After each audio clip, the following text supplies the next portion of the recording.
Sur une population mondiale de 7 milliards d'individus, 2,5 milliards se nourrissent d'insectes, principalement en Afrique, en Asie et en Amérique latine, aussi naturellement que d'autres mangent de la viande ou du poisson.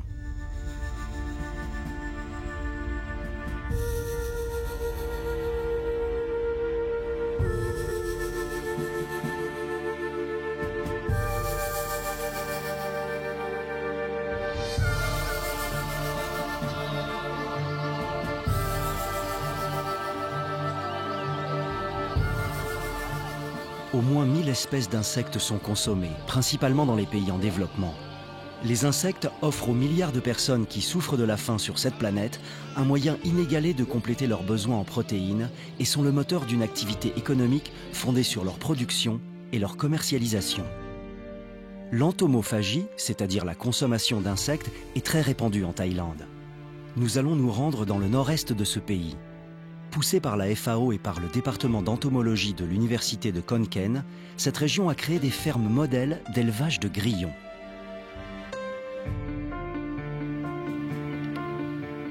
Comme la plupart des gens qui vivent ici, Juap a entendu parler de ces fermes. Pour l'instant, ce jeune homme de 32 ans vit sur la propriété de son père et se débrouille comme il peut pour survivre au gré des saisons. Il n'a pas d'autre avenir que son quotidien. Pourtant, Juap a un atout majeur dans sa manche. Il connaît les insectes parfaitement puisqu'il les consomme depuis toujours comme ses parents ou ses grands-parents avant lui.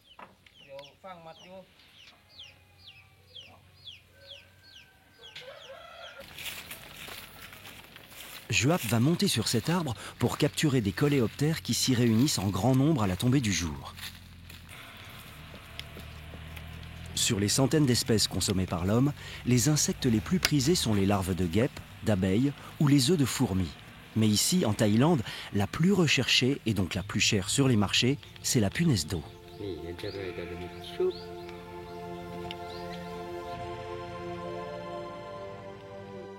Les punaises d'eau sont des carnivores.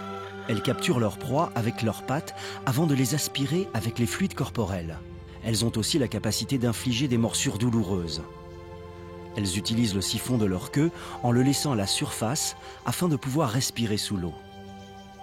Cet insecte est relativement commun dans les plans d'eau calmes, les lacs et les étangs. Il se nourrit d'autres insectes ou de limaces, de têtards et même de petits poissons. La punaise d'eau géante est utilisée principalement pour son arôme particulier dans la cuisine thaï et au barbecue.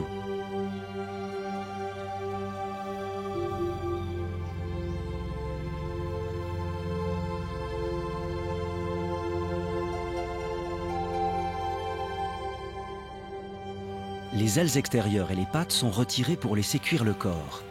Juap sait parfaitement qu'il ne lui sera pas possible de capturer ce mets raffiné. Les punaises d'eau sont abondantes en saison des pluies, mais en ce moment, c'est la saison sèche. Les coléoptères sont certes beaucoup moins fins au goût que les punaises, mais leur valeur nutritive demeure élevée.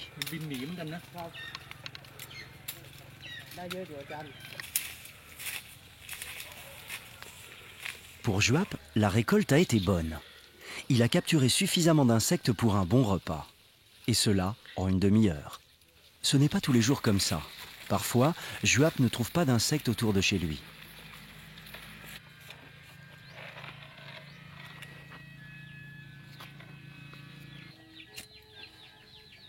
La cuisine est simple. Une partie des insectes sont broyés vivants et mélangés à du sel et du piment. Très riche en protéines, un goût d'alcool à brûler légèrement salé noyé dans le feu du piment, une saveur tout à fait exotique.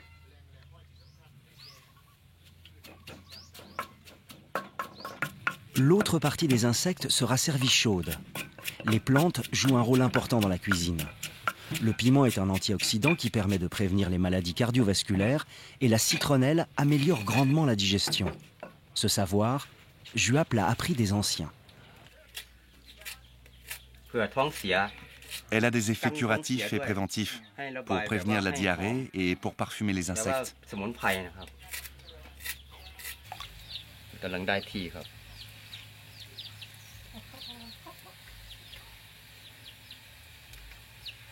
Même si Juap aime sa vie chez lui, à la ferme, il ressent un malaise qui ne cesse de grandir. Ce monde qu'il connaît trop bien ne lui suffit plus. Juap a envie d'aller de l'avant, de faire quelque chose de sa vie. Quand il y a un an, un ami lui a parlé de l'élevage d'insectes, il a compris que c'était cela qu'il voulait faire. Même si c'est de manière empirique, il connaît tous les insectes de sa région puisqu'il les chasse depuis toujours. Les insectes font partie de sa vie. Maintenant, il est décidé, il veut se lancer. Les insectes vont faire plus que le nourrir de temps à autre, ils vont changer sa vie. Il est temps d'en parler à son père. Je t'apporte le déjeuner, papa. J'aimerais me lancer dans la création d'une ferme aux grillons. Qu'est-ce que t'en penses? Tu pourrais installer une ferme aux grillons dans le jardin, là-bas. Mais il faut réfléchir.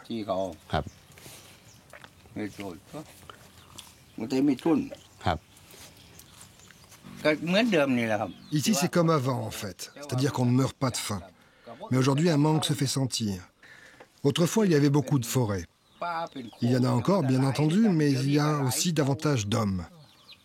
Le nombre d'habitants dans nos villages ne cesse d'augmenter.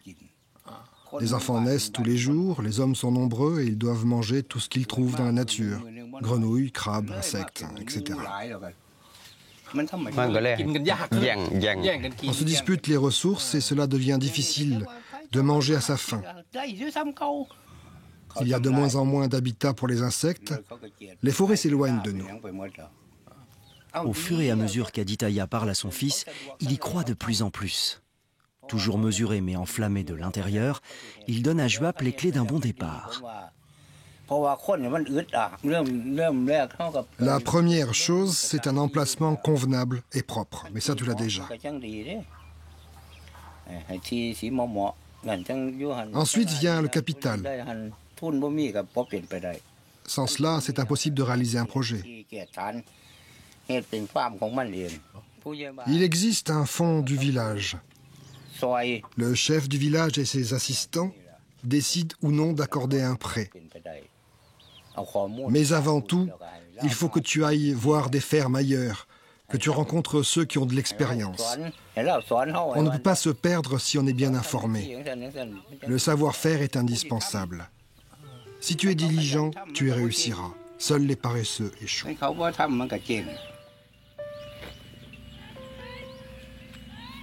Juap a bien 3 têtes de bétail, mais c'est son assurance en fait. En cas de gros pépins financiers, il peut vendre une ou plusieurs bêtes.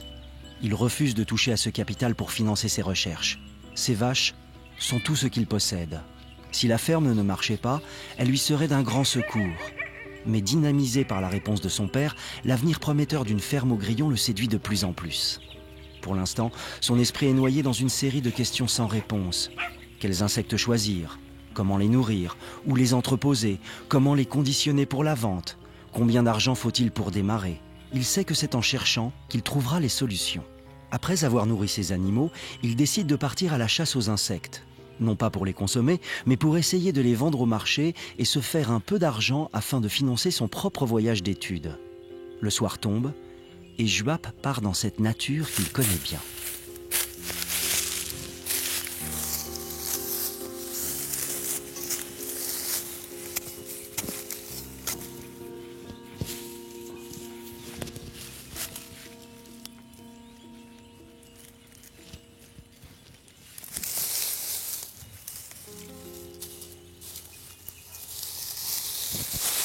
Les sauterelles ne sont pas faciles à attraper. Leur détente est soudaine et rapide. Ni la main de Juap, ni les crocs de cette araignée ne lui voleront ses protéines.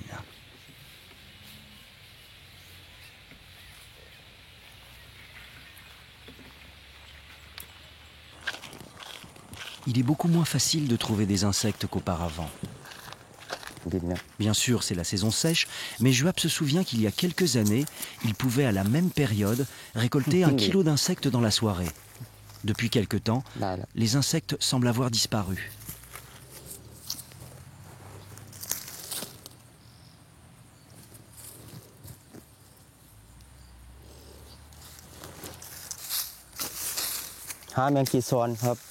Je cherche des courtilières. On peut en manger, mais il n'y en a plus beaucoup. Le sol est sec.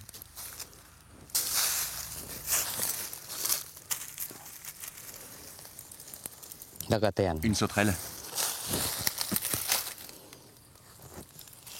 Normalement, il y en a beaucoup, mais le terrain est desséché.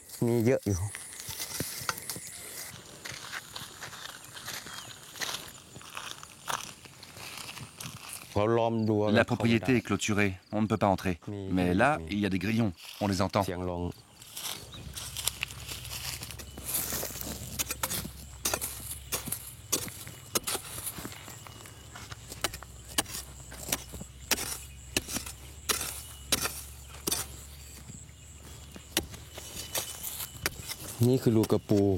C'est un trou de crabe.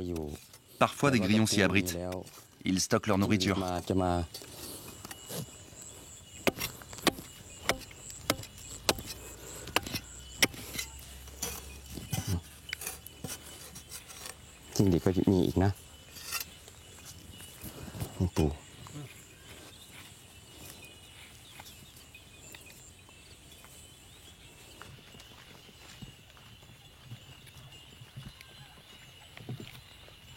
Cette chasse a été totalement infructueuse. Un crabe, quelques sauterelles, 4 grillons. Ce n'est pas grave. Juap sait où se trouve une véritable mine d'or. Des insectes considérés comme un mets raffiné et que tout le monde adore dans la région. Demain, il ira les chercher. C'est à 2 pas de chez lui. Ces fourmis tisserandes portent le nom savant d'Eucophila. Elles sont très agressives, mais surtout connues pour leur travail qui rappelle une activité humaine. La confection de leur nid tissé de soie ressemble au labeur des tisserands. Au dernier stade de sa croissance, la larve de ces fourmis sécrète de la soie avec laquelle elles confectionnent leur cocon. Mais les ouvrières détournent cette soie pour un tout autre usage. Elles l'utilisent pour coller les feuilles des arbres les unes aux autres et former leur nid.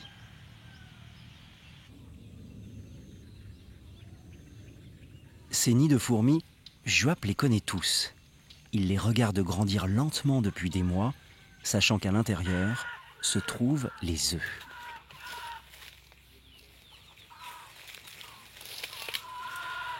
Une technique très simple. Juap a placé un filet au bout d'un long bambou. Profitant de la fragilité des nids, il perce les feuilles avec le bout de son bâton et récolte l'intérieur du nid. C'est là que cela se complique. La piqûre de ces fourmis est très douloureuse et elles deviennent vraiment agressives quand on les dérange. Dans un premier temps, Juap secoue délicatement le filet. Plonger les mains au milieu de ces fourmis serait une expérience vraiment trop douloureuse. Ensuite, il fait glisser le précieux contenu dans un récipient rempli d'eau. Juap rejette le plus de fourmis sur le sol.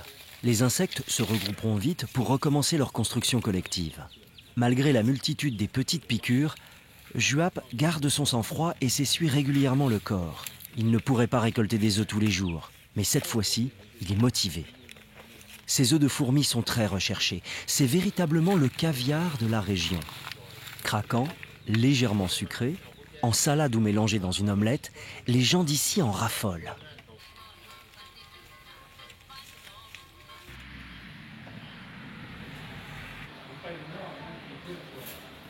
Pour preuve, ce grand restaurant à 2 pas de l'aéroport qui accueille des hommes d'affaires venus de toute la Thaïlande. Ils viennent spécialement ici pour goûter le plat vedette du restaurant, son omelette aux œufs de fourmis. Une recette très simple. 3 œufs, de la ciboulette, des piments rouges, de la sauce de soja et bien entendu les fameux œufs de fourmis. Grâce à cette simple recette, ce restaurant est devenu une étape quasi obligatoire des nombreux visiteurs de Khon Kaen. Le jeune chef nous a donné son secret, la cuisson. Il faut faire attention de ne pas trop cuire les œufs pour qu'ils gardent leur craquant et leur saveur. Pour Juap, le travail continue.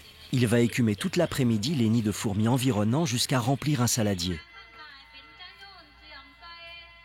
À la fin de la journée, Juap se rend au marché d'un petit village près de chez lui pour vendre son précieux contenu.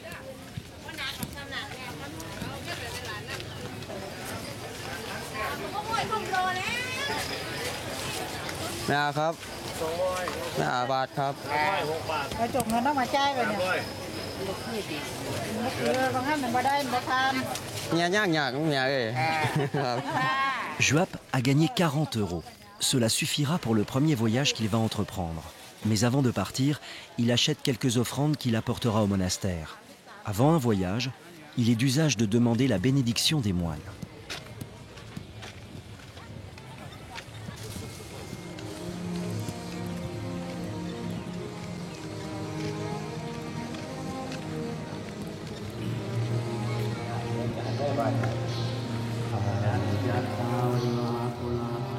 Le point de départ des rituels dans le bouddhisme est simple.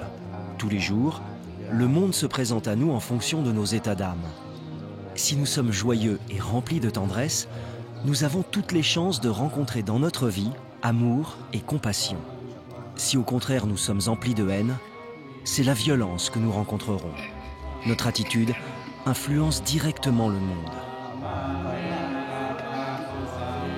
En ce moment, Juap et son père ne demandent rien, n'espèrent ni la réussite ni la richesse, mais cultivent une attitude de respect et de dévouement. Ils ouvrent leur esprit à la rencontre et à la compréhension, une sorte de méditation qui permettra à Juap de partir à la découverte de ce monde, l'esprit purifié et positif. Une invitation au voyage.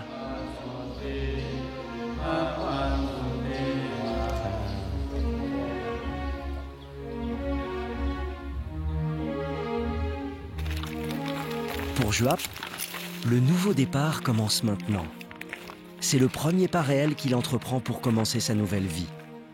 Des rêves plein la tête, il parcourt les pistes qui le mènent vers la grande route. Il a 600 km à faire pour se rendre à la frontière cambodgienne. Il y a là le plus grand marché aux insectes de la Thaïlande, une mine de renseignements qui lui permettra sans doute d'y voir plus clair.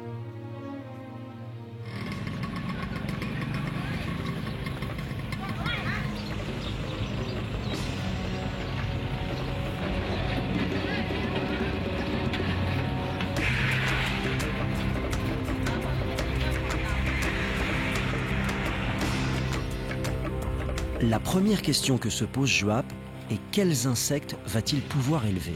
Tout le monde parle du grillon, mais Juap se dit qu'en partant à la source de production des insectes, il va pouvoir tomber sur une information méconnue, sur l'insecte d'or, celui qui est facile à élever et très recherché. Par exemple, les punaises d'eau sont extrêmement recherchées, mais personne à sa connaissance n'a réussi à les élever. Il y a aussi les sauterelles, qui sont bien meilleures au goût que les grillons. Juap connaît tous les insectes pour les avoir traqués et dégustés depuis sa plus tendre enfance. Mais il ne connaît pas encore l'insecte miracle, celui qui pourrait lui offrir la prospérité. Il pense aux scorpions. Il sait où les trouver, où ils vivent et où ils se reproduisent. Leur élevage lui paraît assez facile. Les scorpions sont riches en protéines et sont constitués d'importants acides gras et de vitamines. Pour la préparation, il faut retirer le dard caudal du scorpion et les pinces avant de le faire cuire. C'est un animal recherché dans son village. Outre le scorpion, Juap pense à deux insectes, la sauterelle et le grillon. Le scorpion et la sauterelle sont de plus en plus rares. Il pourrait en produire en moins grande quantité que des grillons, mais les vendre plus cher. Hanté par toutes ces questions, la première nuit de Juap à Aranya Pratet est courte et agitée. Au petit matin, il se rend à la frontière cambodgienne pour tenter de trouver des vendeurs d'insectes qui puissent apporter des réponses aux questions qui le taraudent. Est-ce que vous avez des insectes?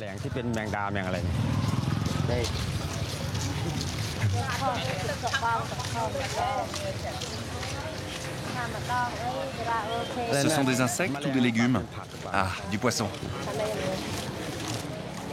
Ils sont plusieurs milliers de Cambodgiens à traverser la frontière chaque jour pour se rendre dans l'immense marché de Rong Klua, dans la ville d'Aranya Pratet.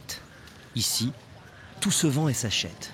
Juap tente de trouver au milieu de cette foule des Cambodgiens transportant des insectes. Je cherche des insectes. Vous en avez? Je cherche un chariot transportant des insectes. Ah, mais je ne sais pas du tout, là. Peut-être par là.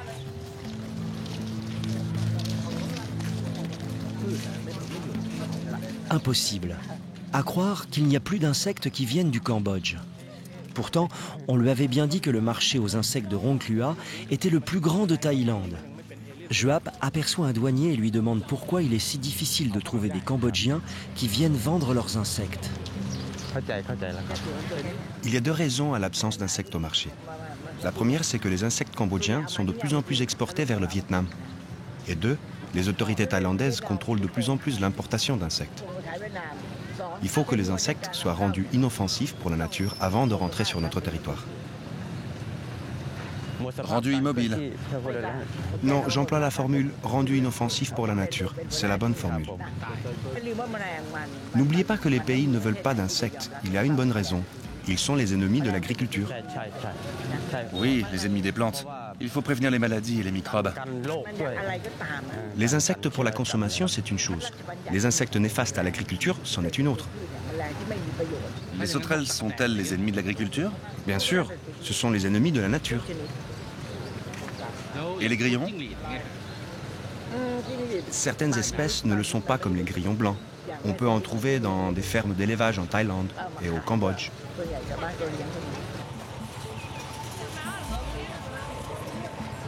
Déçu par la première étape de sa quête, Joap part chercher dans cette cité marchande le hall d'activité réservé à la vente d'insectes de consommation. Il tombe sur un tout petit stand de vente d'insectes à l'entrée du marché. Mais ce qui l'intéresse vraiment, c'est le grand hall. Cet endroit mythique où les insectes consommables de toute l'Asie sont rassemblés en grand nombre. Joap est convaincu qu'il trouvera des réponses aux questions qui ne cessent de se bousculer dans son esprit. Madame, c'est où le grand marché des insectes? Le marché des poissons et des insectes, c'est par là, mais c'est loin.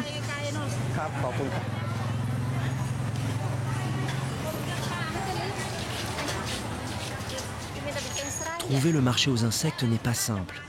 Cet endroit est vraiment immense. C'est une ville dans la ville. Un dédale de rues, des avalanches de produits, des pistes qui se perdent et se retrouvent.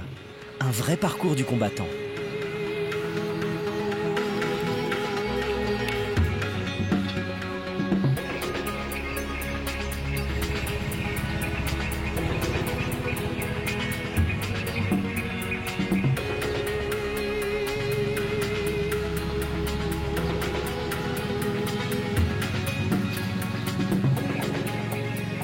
Joap arrive enfin dans le hall des produits frais. Nouvelle déception. Il y a peu d'insectes dans ce hall immense. Mais où sont-ils donc passés?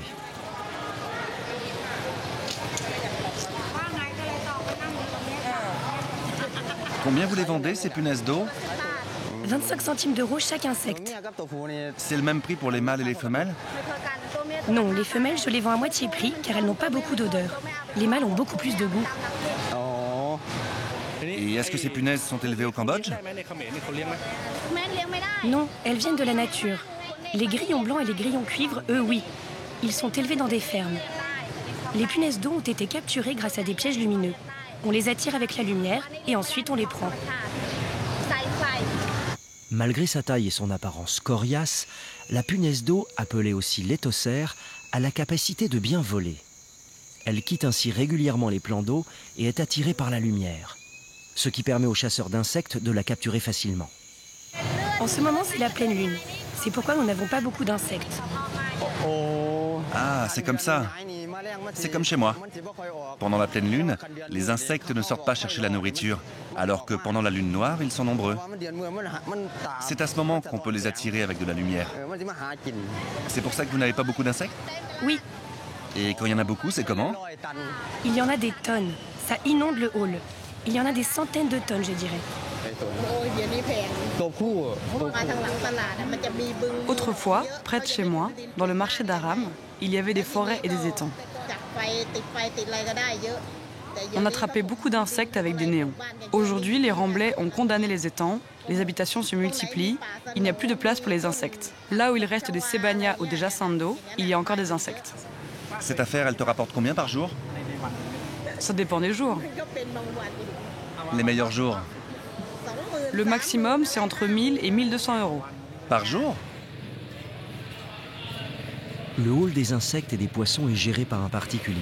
Joap se rend dans le petit bureau de la direction.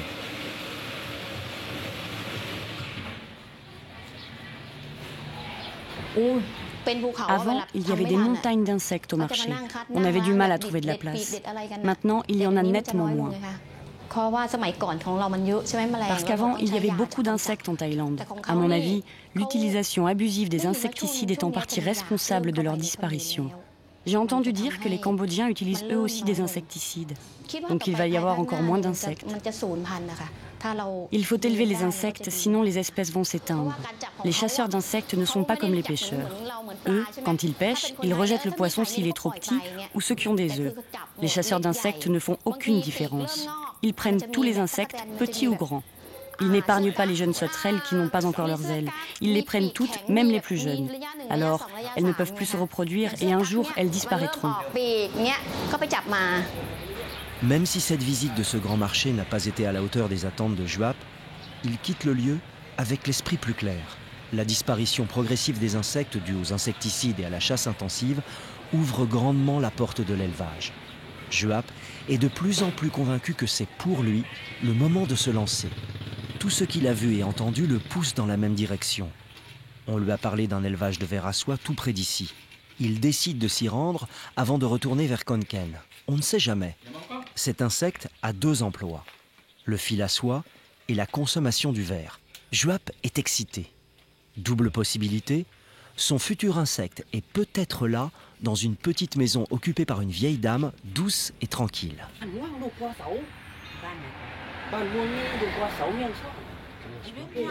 Tu vois, l'élevage des vers à soie est assez simple. Ces vers que tu vois sont assez grands. Je peux leur donner des feuilles entières. Ils sont à l'étape 4. À l'étape 5, ils sont prêts. Et le ver, il ressemble à quoi quand il est prêt? Il devient jaune. Et il arrête de s'alimenter. Oui, ils ne se nourrissent plus. Ils se transforment en cocons. Ce sont des cocons qui sont déjà formés. Je les secoue pour définir leur sexe. S'il est léger, c'est un mâle. S'il est lourd, une femelle. Je vérifie chaque cocon, puis je fais le tri. J'en garde certains pour la reproduction et les autres, je les fais bouillir pour le fil.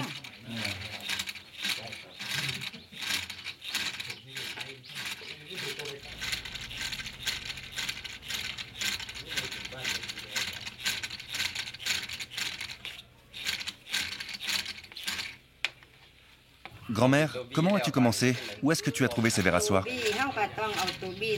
Je les élève moi-même et les fais se reproduire toutes seules. Il me faut attendre environ 24 ou 25 jours pour qu'ils arrivent à maturité. Et ensuite, on a des cocons. Ils passent combien de temps dans leur cocon avant de sortir? 1 semaine à peu près. Ensuite, je sélectionne les papillons, les géniteurs et les génitrices. Après le dévidage, qu'est-ce que tu fais des chenilles? On les mange. Tu les manges comment? Sautés, frits, hachés pour les mettre en salade. C'est bon avec des herbes. Viens voir. On les décortique comme cela après.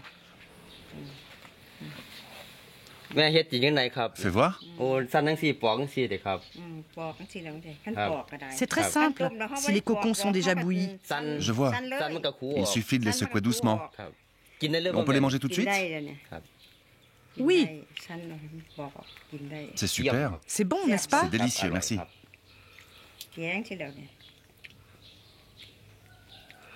Je ne les vends pas parce que je préfère les donner à mes petits-enfants. J'ai plusieurs petits-enfants. Ils mangent tout. Si tu les vends, tu auras un bon prix? Un bol de verre à soie coûte 25 centimes d'euros. Finalement, les vers à soie ne sont pas une bonne idée. C'est trop compliqué et la vente ne rapporte pas assez. A priori, il n'y a donc pas d'insecte miracle à part le grillon. Il est temps de retourner vers Khon Kaen. Ce voyage n'a pas apporté beaucoup de réponses. Mais Juap sent que malgré tout sa recherche avance. Il retiendra une chose importante. Pour contrebalancer la disparition progressive des insectes, il faudra de plus en plus de fermes d'élevage. Dans son périple à la frontière cambodgienne, tout le monde lui a parlé du grillon, mais personne ne connaissait la possibilité d'élever d'autres insectes comme la punaise d'eau, le scorpion ou la sauterelle. C'est fort dommage. Pour Juap, le goût de ces insectes est bien plus fin que celui du grillon, mais tant pis. Il décide donc de laisser tomber ses idées et de se concentrer sur ce qui existe. À Konken, il y a des fermes modèles qui servent d'exemple à tout le monde. C'est là qu'il lui faut aller. Madame, où sont des sites d'élevage de grillons, s'il vous plaît? Par là-bas, puis tournez à gauche. C'est chez Monsieur Sanong. Merci. Je vous en prie. Encore 100 mètres plus loin? Oui, 100 mètres, la première maison. Vous élevez des grillons? Oui. C'est bien cette maison-là? Il faut que je passe par où?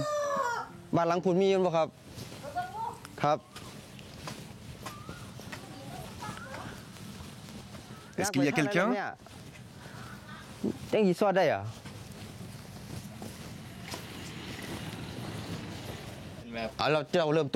Quand on crée une ferme, on commence par quoi? Il faut commencer par les œufs. Pour moi, c'est assez simple. Le grossiste à qui je vends les grillons adultes me les donne, puis je les élève. C'est une coopérative? Oui, mais ici, c'est un élevage individuel. Je suis tout seul. Élever des grillons, c'est comme cultiver des légumes. On nous donne les grains, puis on les sème. Quand ils sont grands, on les récolte et on leur vend nos légumes. Vous avez commencé comment? Juap est curieux de tout. Il pose sans arrêt des questions sur cet élevage. Comment Surya a commencé? Quels problèmes il a rencontrés? Son hôte lui répond patiemment. À travers le récit des réussites et des déboires de Surya, Juap entrevoit son propre avenir.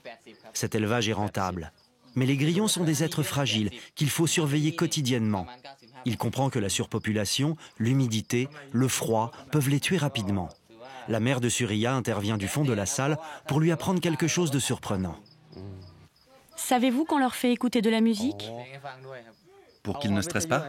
J'ai l'impression que la musique leur enlève le stress. Comme si c'était des bébés.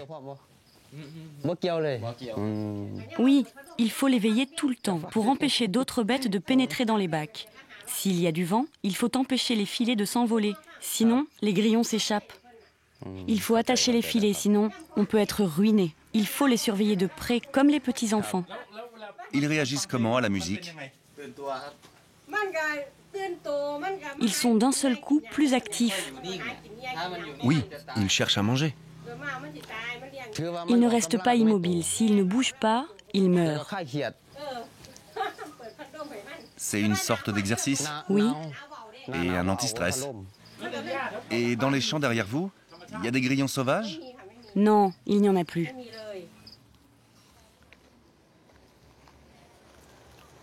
Un peu plus loin, toujours dans la province de Konken, un autre élevage de grillons, mais cette fois-ci à une échelle beaucoup plus importante. Plus de 100 bassins, un chiffre d'affaires de près de 3 000 € par mois, un jeune entrepreneur qui s'est lancé dans cette aventure il y a à peine 5 ans. Après des débuts difficiles, avec la perte totale de son cheptel la 2e année, Ansa a réussi à conquérir une place privilégiée au sein de ce commerce d'insectes. Il a commencé la construction d'un autre site qui lui permettra de doubler sa production d'ici 2 ans. Pour la première fois, Juap entrevoit enfin à travers cette ferme modèle un avenir prometteur. On parle de votre réussite dans toute la région. Vous pourriez me donner des conseils pour me lancer? Le mieux pour commencer est d'assister à une formation gratuite à l'université de Konken. Ils vous expliqueront comment ça marche et vous donneront des mâles et des femelles pour commencer l'élevage. Moi, je peux vous expliquer comment fabriquer ses propres œufs, car je suis le seul à le faire. Un secret précieux, car il réduit considérablement le coût de production des grillons. L'achat des œufs est cher. La méthode consiste à poser des cendres déjà humidifiées dans des endroits où les femelles vont pondre.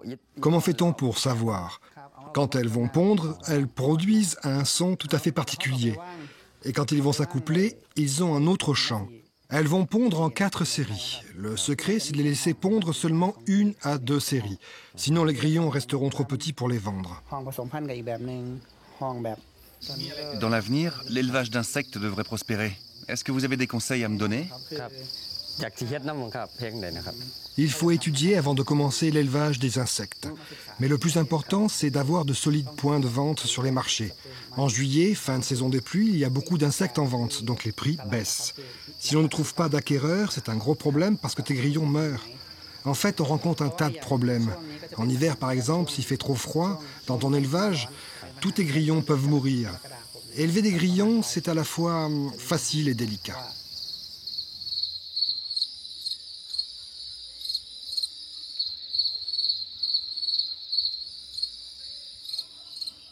Cette fois-ci, Juap s'est déplacé pour visiter une coopérative agricole. Ici, une grande partie des grillons viennent des fermes avoisinantes et sont conditionnés pour la vente. Pour Juap, c'est une véritable mine d'informations.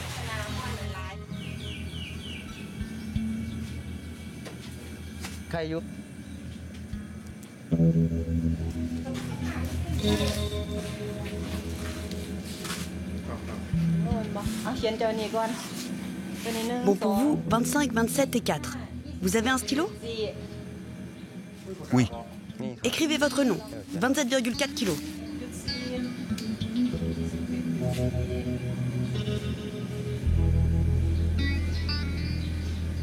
Les fermiers arrivent tôt le matin pour vendre leurs récoltes.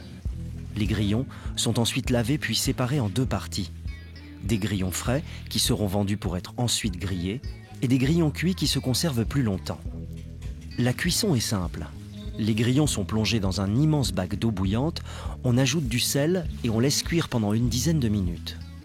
Ils seront ensuite rincés abondamment et conditionnés dans des sachets en plastique. J'étais marchand auparavant. Et puis un jour, j'ai rencontré un ami qui avait déjà une ferme d'élevage de grillons à Tapra. Il m'a vivement encouragé à faire la même chose que lui. Mais j'hésitais au début, car la vente de fruits me permettait de gagner assez bien ma vie. À l'époque, je me suis dit que les grillons pouvaient m'apporter un complément de salaire. Et j'ai commencé seulement par un bassin. Puis rapidement, je suis monté à 7. À ce moment-là, j'ai fait un calcul. Les bénéfices obtenus par bassin à chaque cycle d'élevage s'élevaient à 250 € environ. J'ai commencé sérieusement à me dire que si la vente de fruits ne marchait pas, je pouvais me tourner vers l'élevage d'insectes. Monsieur Pichitchai a augmenté rapidement sa production jusqu'à obtenir 200 bassins. Mais il s'est vite rendu compte que la demande de la région dépassait de loin sa capacité à produire. Sa véritable force, c'était son carnet d'adresses. Cet ancien vendeur de légumes connaissait bien tous les grossistes de la région. Après un rapide calcul, il a compris que la demande des marchés s'élevait à 20 tonnes par jour. Et il a monté une coopérative. Il a lui-même formé une trentaine de fermiers. Il est allé voir les autres en leur proposant de vendre leurs grillons. Et ce fut un grand succès. Avec un chiffre d'affaires dépassant les 3 millions d'euros par an, la coopérative de M. Pichitchai emploie 10 personnes et recueille les grillons de la grande majorité des fermes alentours. Il est vrai que cet homme est dans le vent. La vente d'insectes ne cesse d'augmenter. À l'heure actuelle, 4500 familles élèvent des grillons dans la province de Kon Ken, sur 15 000 dans toute la Thaïlande. Pour certaines familles, élever des grillons reste une activité complémentaire, car il faut peu de terrain et peu d'investissement pour commencer. Mais seulement 400 familles produisent 10 tonnes de grillons par jour en été. Les revenus de ces élevages s'échelonnent entre 100 et 1200 € par mois, ce qui est une véritable aubaine pour certains, sachant que le salaire moyen en Thaïlande est d'environ 180 € par mois. Ce marché national ne va cesser d'augmenter. N'oublions pas que 2,5 milliards de personnes dans le monde consomment déjà des insectes quotidiennement. En ce moment, c'est la saison fraîche. Il n'y a pas assez de grillons pour répondre à la demande des clients.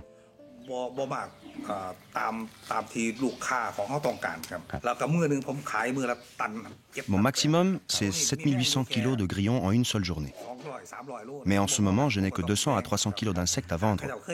Ce n'est pas assez. Les clients sont très demandeurs. C'est à cause de l'hiver. Les grillons n'aiment pas le froid. Ils ne mangent pas bien, ils se cachent sous la literie et ne bougent plus. Normalement, il faut 45 jours pour les élever. En ce moment, il en faut 60. Évidemment, la rareté du produit fait que les ventes sont beaucoup plus faciles. En été, le prix est de 2 € le kilo. Mais là, le prix monte à 2,50 €. On en vend moins, mais à un prix plus élevé. Juap accompagne M. Pichitchai qui s'en va vendre ses grillons à une cinquantaine de kilomètres de là, au marché de Kalassin. Une vente facile. Avec seulement 350 kilos de grillons, Pichitchai sait que les grossistes vont s'arracher sa marchandise. Cet homme est connu dans toute la région pour son sérieux et la qualité de ses produits.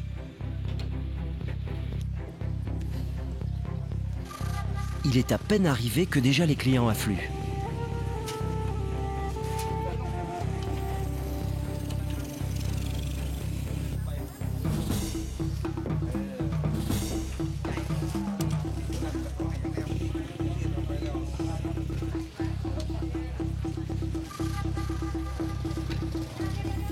En une demi-heure, M. Pichitchai a déjà vendu tout son stock. 875 €, une petite journée.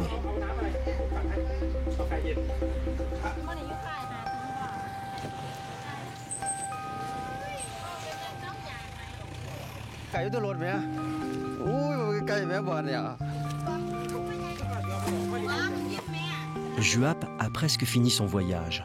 Il a suffisamment appris pour avoir une idée claire de ce que demande l'élevage d'insectes. Il s'est rendu compte que l'insecte miracle était, pour l'instant, le grillon.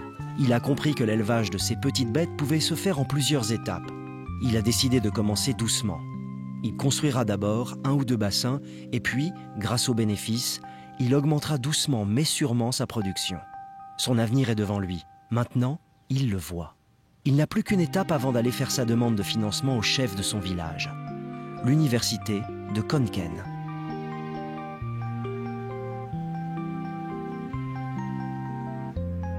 Cette immense université fut construite en 1964. Elle s'étale sur 900 hectares, abrite aujourd'hui 18 facultés, 3 collèges, 7 centres de soutien scolaire, un hôpital et 22 centres de recherche. L'unité de recherche agroalimentaire est sans doute la plus renommée. C'est là que se rend Juap. Il rencontre le docteur Yupa qui dirige le département d'entomologie de l'université. Cette étape est cruciale, car c'est ici que Juap va acquérir les bases scientifiques de son futur élevage. Vous allez me demander pourquoi les grillons sont bons, n'est-ce pas? Il y a bien entendu de nombreuses variétés d'insectes, mais il n'y en a que 2 que nous pouvons facilement élever, les grillons provençaux et les grillons blancs. Normalement, on leur donne des aliments complets de poules à manger. Mais comme le coût de cette nourriture est assez élevé, nous essayons de la remplacer par des aliments locaux. Les conseils du docteur Yupa sont précieux. Ils sont simples, clairs et efficaces. En fait, elle donne à Juap des bases saines pour réussir son élevage de grillons. Ces insectes sont assez faciles à élever. Mais les règles d'or sont garder une bonne hygiène du site d'élevage et faire en sorte que le nombre de grillons par bassin ne soit pas trop élevé. Sinon, cela peut engendrer l'apparition de maladies. Pourquoi les grillons ? Bien évidemment, ils sont riches en protéines. On a bien essayé avec les sauterelles. On peut les élever, mais il faut attendre 8 mois à 1 an. Donc ce n'est pas rentable. Nous n'avons besoin que de 45 jours pour les grillons. La responsabilité de l'université et nous, les chercheurs, c'est de transmettre le savoir que nous avons développé aux cultivateurs. Ceux-ci peuvent suivre notre modèle ou l'adapter à leur façon. Vous avez remarqué dans votre recherche que la plupart d'entre eux deviennent rapidement de grands élevages. Leurs techniques sont plus modernes maintenant. Suivant les conseils du docteur Yupa, Juap va voir le docteur Somsamorn qui mène des recherches sur la transformation des produits alimentaires à base de grillons.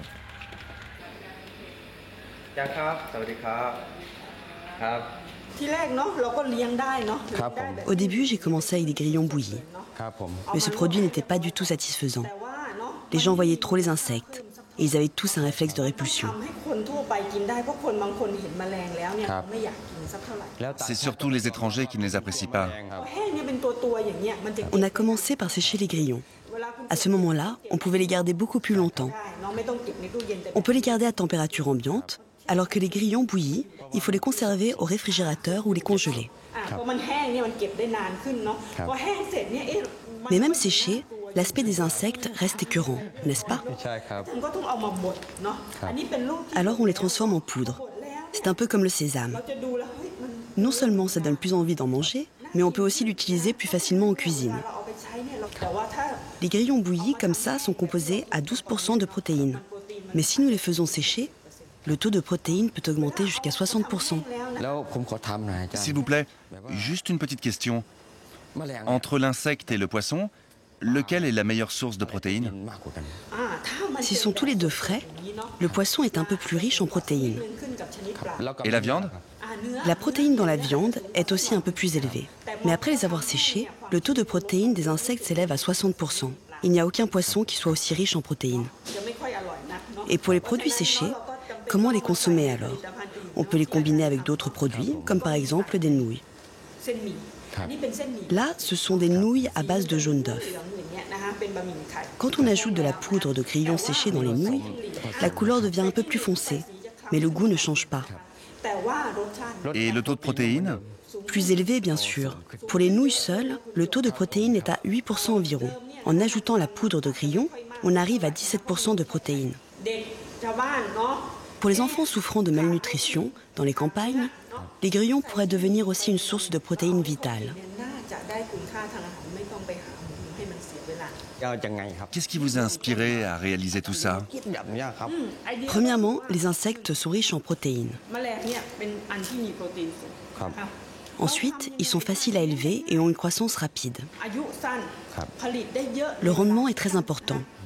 La production de grillons n'est pas nuisible à l'environnement car elle ne rejette pas de méthane comme l'élevage bovin. Et enfin, il n'y a pas de risque épidémique. À partir de ce constat, je me suis demandé comment on pouvait agrandir le marché de consommation d'insectes. Il m'a semblé essentiel de chercher à varier les produits alimentaires à base de grillons parce que je sais que ce marché va prendre beaucoup d'ampleur. Pourquoi? Tout simplement parce que c'est la nourriture de demain. C'est la dernière étape. De retour chez lui, Juap va voir le chef du village pour faire sa demande de prêt. Monsieur, j'aimerais bien demander un prêt des fonds de village afin de monter un élevage de grillons.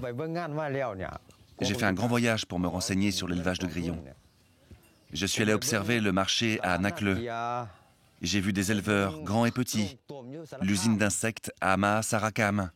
Et je suis allé voir le docteur Yupa à l'université de Konkain. Juap a tout en tête. Son voyage lui a donné savoir et assurance. Son projet est clair et crédible. Rares sont les personnes qui réclament un prêt avec des arguments aussi clairs. Même si les réponses de M. Tongse, le chef du village, restent prudentes, Juap sent bien que le vieil homme est convaincu du bien fondé de sa requête. Demander un prêt sur les fonds du village, c'est bien évidemment tout à fait possible. Mais je ne peux décider tout seul. Il faut que j'en parle avec le comité. Il faut leur expliquer qui va faire quoi, ce qu'ils pensent, n'est-ce pas? Je ne peux pas te répondre tout de suite. Le point le plus délicat, c'est le montant de son emprunt. Il lui faut 1 200 € pour commencer sérieusement son exploitation. C'est une somme très importante, mais Juap est confiant. Moi, je vais vous faire une demande officielle. Mais déjà, je sais que je n'aurai besoin que de 1 ou 2 mois pour commencer à vous rembourser la grosse majorité de la somme empruntée. Dans 2 mois, ça ira très bien. Et puis tu vas agrandir ton projet? Oui. D'accord. Ce n'est pas un projet à court terme, mais que vous commencez petit et puis vous agrandirez. Si ça marche bien, tu pourras continuer à investir. Ton projet est réaliste et prudent et je suis convaincu que le comité du village sera d'accord. J'ai compris.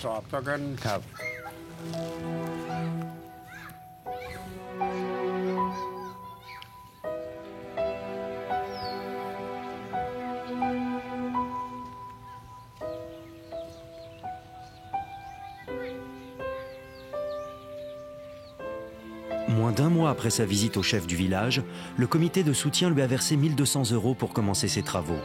Une nouvelle ferme de grillons est née à Dengue, dans la province de Konken. La vie de Juap va enfin changer. Son cadre de vie, la proximité de cette nature qui le nourrit depuis toujours, la simplicité de son existence, tout cela ne bougera sans doute pas. Son linge continuera de sécher longtemps sur le parvis de sa maison grande ouverte sur le monde. Juap continuera de temps en temps à traquer une ruche sauvage ou des œufs de fourmis. Mais il a devant lui des perspectives réalistes. Il va enfin pouvoir être maître de son existence. En dehors du fait de pouvoir gagner sa vie, ce nouveau métier lui permettra de faire partie d'un monde qui change, de participer à son échelle à l'élaboration d'une nourriture saine et accessible, de lutter contre la faim dans un monde plus écologique. Plus d'1 millier d'espèces d'insectes comestibles sont déjà consommées par au moins 1/3 de l'humanité. On leur reconnaît une haute valeur nutritive pour l'alimentation humaine. teneur en protéines, rations équilibrées en acides aminés et acides gras essentiels, ainsi qu'en micronutriments. En 2050, nous aurons atteint les 10 milliards d'individus. L'un des problèmes engendrés par cette progression sera la faim. L'Organisation des Nations Unies pour l'alimentation et l'agriculture, la FAO, pousse un cri d'alarme. D'après de récentes études, la responsabilité de l'élevage et surtout des bovins dans les problèmes de l'environnement est très importante. Et il est indispensable de trouver d'autres alternatives. La demande mondiale en animaux d'élevage va plus que doubler au cours des 50 prochaines années. L'élevage occupe déjà 70% de l'ensemble des terres agricoles, contribue très largement aux émissions de gaz à effet de serre, utilise 8% de nos réserves d'eau et provoque une large part de la déforestation. Les insectes sont une solution d'avenir. Les grillons ont besoin de 6 fois moins de nourriture que les bovins, 4 fois moins que les moutons et 2 fois moins que les porcs et les poulets pour produire la même quantité de protéines. Les insectes comestibles sont donc une partie essentielle de notre nourriture de demain.